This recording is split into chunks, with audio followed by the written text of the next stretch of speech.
Hello students, आज हम इस वीडियो के अंदर ये सेक्शन सैम्पल पेपर जो मैंने पहले फ्रेम किया था और मैंने इसकी वीडियो अपलोड कर दी थी, इसमें सेक्शन ए से रिलेटेड मैंने क्वेश्चन कुछ आपको दिए थे कि जो सेक्शन ए में एमसीक्यू फॉर्म में क्वेश्चन आ सकते हैं। आज मैं उसी का सॉल्यूशन को अपलोड करूंगी, आप देखिएगा।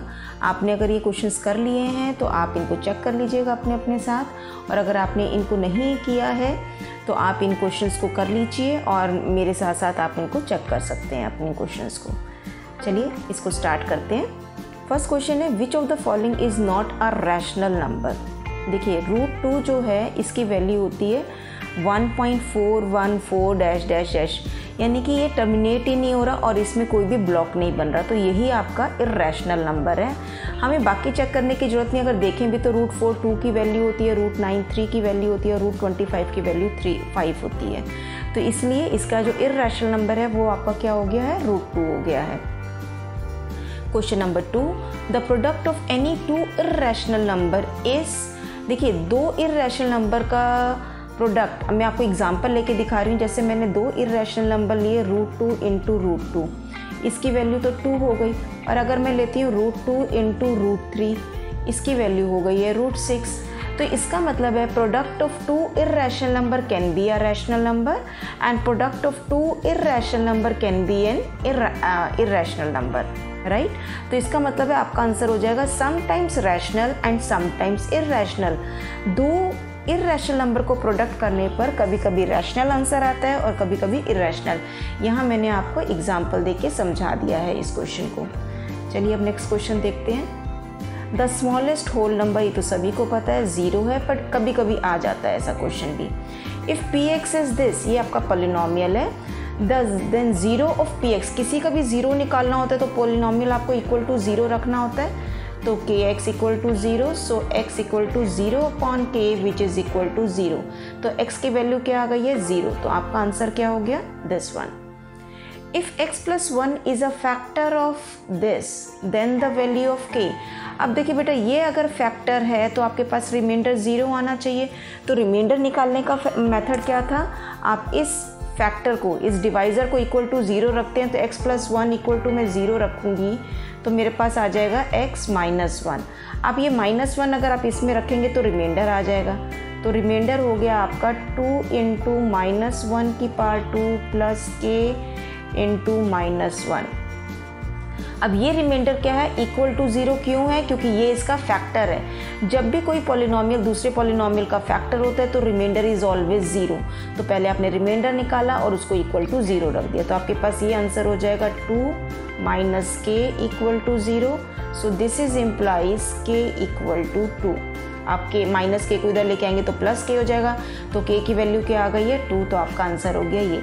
आपको एमसीक्यू क्वेश्चन आपको बहुत ज़्यादा एक्सप्लेन नहीं करने होते, आप शॉर्ट में ही अपने लिए ही बस सॉल्यूशन निकालते हैं।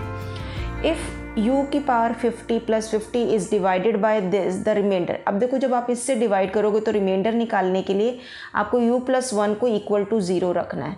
u प्लस 1 इक्वल टू 0, तो u की वैल्यू क्या आ गई, -1। अब अगर -1 आप इस पॉलिनोमियल में रखोगे तो आपके पास रिमाइंडर आ जाएगा, क्योंकि रिमाइंडर थ्योरम यही कहती है। तो मैंने यहीं पे रख के दिखा देती हूँ आपको। अब -1 की पावर 50 इवन पावर है तो वैल्यू 1 हो जाएगी, plus 50 and which is equal to 51। आपका आंसर हो गया डी। ठीक है, मैं आपको यहाँ पे सिर्फ हिंट ही दे रही हूँ। Question number 7, if P Y is this then P of Y plus P of minus Y. अब देखो पी वाई ये है तो पी वाई की वैल्यू आपने रख दी y plus 2। P of minus Y, यानी कि आपको इस पॉलिनोमियल पे जहाँ पर भी y है वहाँ पे माइनस रखना है। तो आपका हो गया -y प्लस 2, क्योंकि आपको सिर्फ y को माइनस रखना है, 2 को नहीं रखना। तो आपके पास हो गया y plus 2 minus y plus 2, y से -y कट गया, 2 प्लस 2 आंसर इज 4। तो this is your answer. Degree of the polynomial, degree means the highest power is your 5। तो डिग्री आपकी हो गई है यहाँ पे 5। देखिए कितनी जल्दी जल्दी क्वेश्चन हो जाते हैं ये सारे। Next question, √5 is a polynomial. √5 कैसा पॉलिनोमियल है, ये आपका कांस्टेंट पॉलिनोमियल है और कांस्टेंट पॉलिनोमियल की डिग्री हमेशा क्या होती है, 0 होती है। चलिए next question, the value of this, इसमें आप लगाइए a² माइनस b² की आइडेंटिटी। तो जब आप लिखेंगे 149 प्लस 148 इंटू 149 माइनस 148। तो जब आप 149 में से 148 माइनस करेंगे तो 1 आ गया। अब इन दोनों को प्लस कर दीजिए, 8 8 ज़ा 16 और 7 1 9 297। 297 को 1 से मल्टीप्लाई करेंगे तो 297। This is the answer. Next question, abscissa of a point is positive in. आप सभी को पता है एब्सिसा, ये जो आपका है एब्सिसा का मतलब होता है एक्स कोऑर्डिनेट। एक्स कोऑर्डिनेट आपका फर्स्ट क्वाड्रेंट में और आपके फोर्थ क्वाड्रेंट में पॉजिटिव होता है, क्योंकि यहाँ पे जो एक्स एक्सिस की वैल्यू जो होती है वो पॉजिटिव रहती है। आपको इस क्वाड्रेंट में जाना हो या नीचे जाना हो, दोनों में ही एक्स आपका पॉजिटिव रहता है। तो आपका आंसर हो गया first and fourth quadrant. Point 50 lies. अब 50 कहाँ लाई करेगा, आप इसी के अंदर देखिए ऊपर ही 50 मतलब पहले आप 5 पे गएंगे, 3 4 5। अब 0 के लिए ना ऊपर जाना है ना नीचे, तो यानी कि वो कहाँ पे लाई कर रहा है, एक्स एक्सिस पर। तो point 50 will lie on X axis.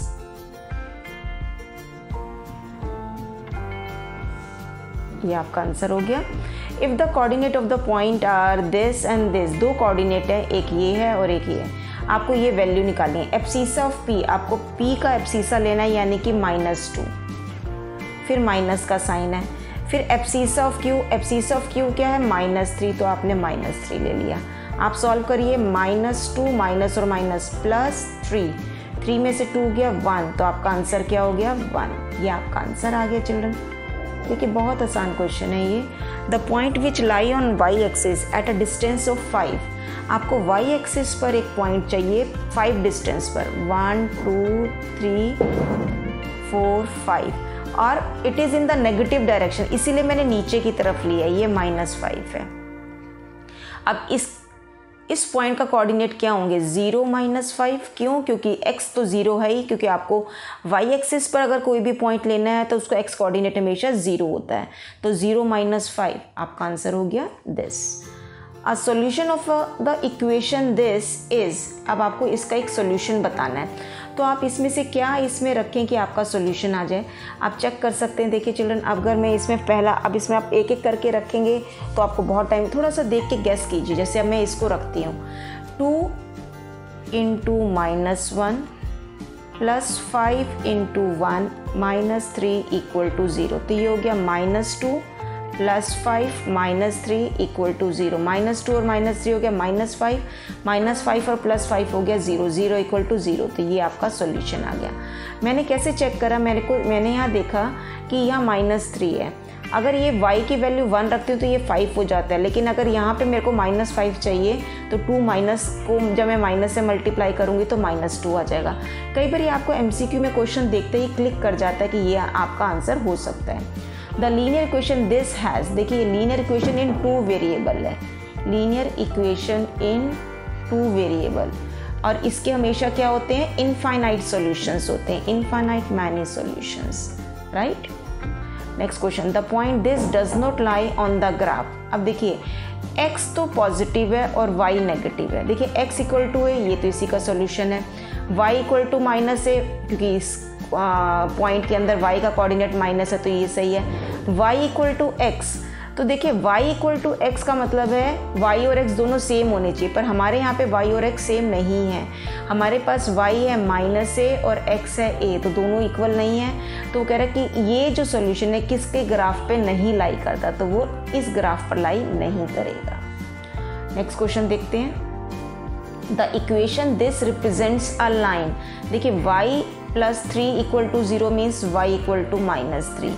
अगर आप इसको रिप्रेजेंट करेंगे तो आप कैसे करेंगे, 1 2 3, यहाँ पे -3, तो y की वैल्यू -3 है और x कुछ भी हो सकता है, तो आपका ग्राफ ऐसे जाएगा। तो ये आपका किसके पैरेलल आ रहा है, x एक्सिस के पैरेलल है। तो this equation of this represent a line parallel to the x axis, क्योंकि जो भी इक्वेशन y की फॉर्म में होगी वो x के पैरेलल होती है, और जो x की फॉर्म में होती है वो y के पैरेलल होती है। If the sum of two adjacent angle is 100 degree and one of them is 35 degree, then the other, देखिए दो एंगल्स का सम आपका एडजेसेंट एंगल्स कहलाता है, उनका सम 100 है। अगर एक 35 है तो दूसरा क्या होगा, 100 में से 35 माइनस कर दीजिए, 65 डिग्री। ठीक है, ये आपका जो है ट्राइंगल वाले चैप्टर में से है। The angle of a triangle are in the ratio this the smallest angle of the triangle, आपको स्मॉलेस्ट, तो इसका मतलब है जो भी ये रेशियो है इसकी जो वैल्यू आएगी वो ही आपका स्मॉलेस्ट है।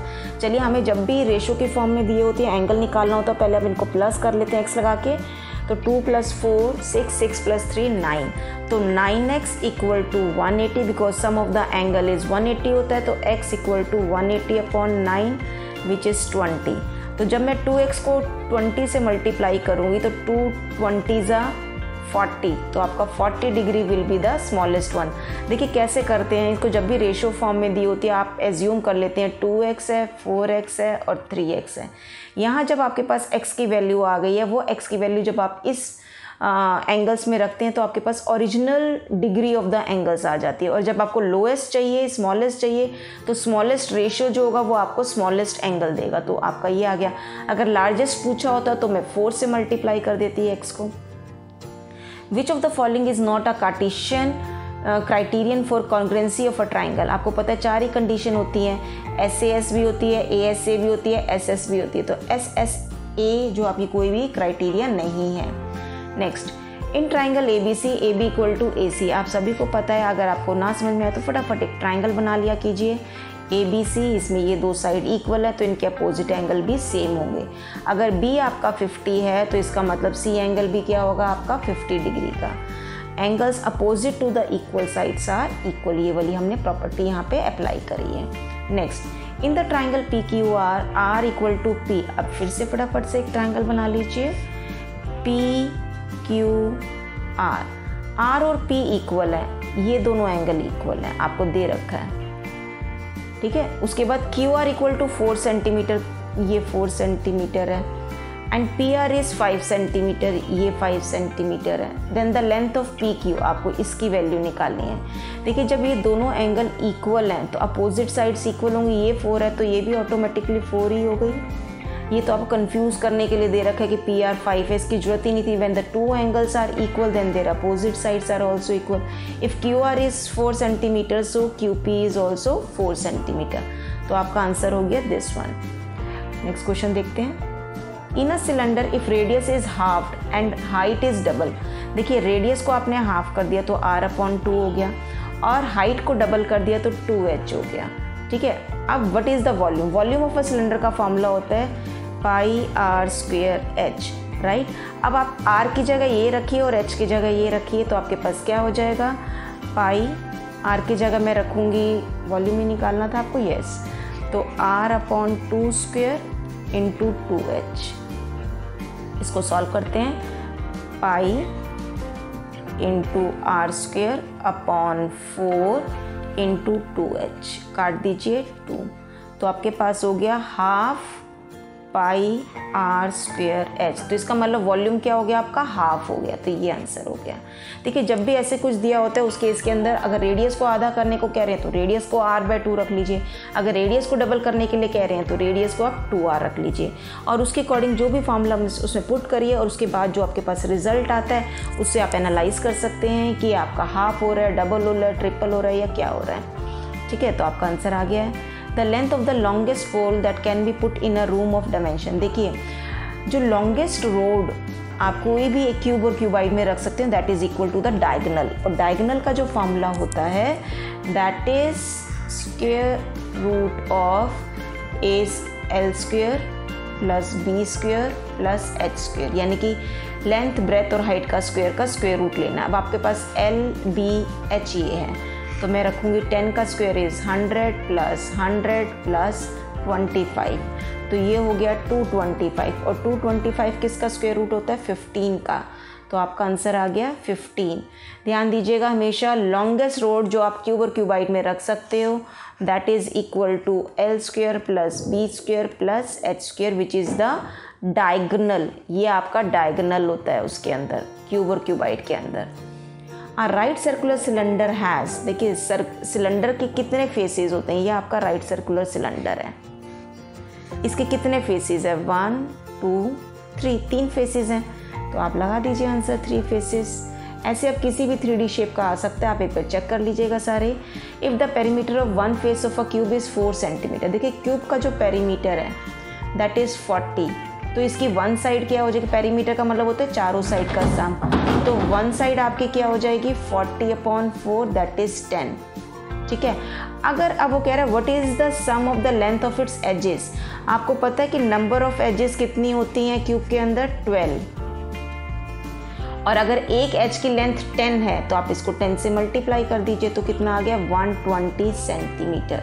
देखिए दोबारा से समझ लीजिए, ये आपका क्यूब है, क्यूब के अंदर how many edges are there, there are 12 edges. Edges का मतलब ये वाली लाइंस जहाँ पे दो फेसेस ज्वाइन करते हैं उनको एज कहते हैं। तो आपके पास 12 एजेस होती हैं, और आपको दे रखा है एक स्क्वायर का पेरीमीटर, यानी कि इस चार साइड का पेरीमीटर। तो आप एक साइड की वैल्यू निकाल लीजिए, 40/4 करेंगे तो 10 आ गया। तो इसका मतलब है ये जो क्यूब है उसकी हर एक साइड की लेंथ जो है वो 10 सेंटीमीटर है, और कितनी साइड्स हैं इसकी, एजेस हैं 12, तो 12 × 10 120 सेंटीमीटर। ये इसका आंसर हो गया है। Next question, if the total surface area of a cube is this, total surface area of a cube का फॉर्मूला होता है 6a² is 96, then the side of the cube, a क्या है आपकी साइड मानते हैं, तो a² = 96/6, काट दीजिए 16, a² = 16, 16 किसका स्क्वायर होता है 4 का, स्क्वायर से स्क्वायर कट गया तो a हो गया 4 सेंटीमीटर।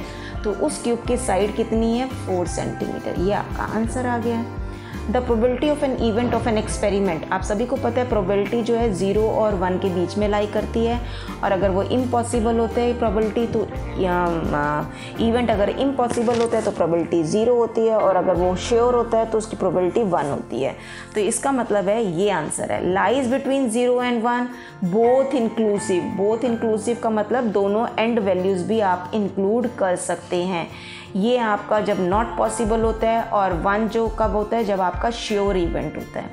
नेक्स्ट क्वेश्चन है, a coin is tossed 40 times and it showed tail 24 times. अगर 24 टाइम्स टेल आ रहा है तो हेड कितनी बारी आएगा, हेड आएगा आपका 40 - 24 that is 16। The probability of getting a head, अब आपको हेड की प्रोबेबिलिटी निकालनी है तो कोई फॉर्मूला होता है favourable outcomes divided by total outcome. तो हेड के फेवरेबल आउटकम 16 है और टोटल आउटकम्स कितने थे 40। अब इसको काट लीजिए, 8 × 2 = 16, 8 × 5 = 40, तो 2/5 इसका आंसर है। देखिए 10-15 मिनट में ही हमने 30 क्वेश्चन MCQ कर लिए हैं।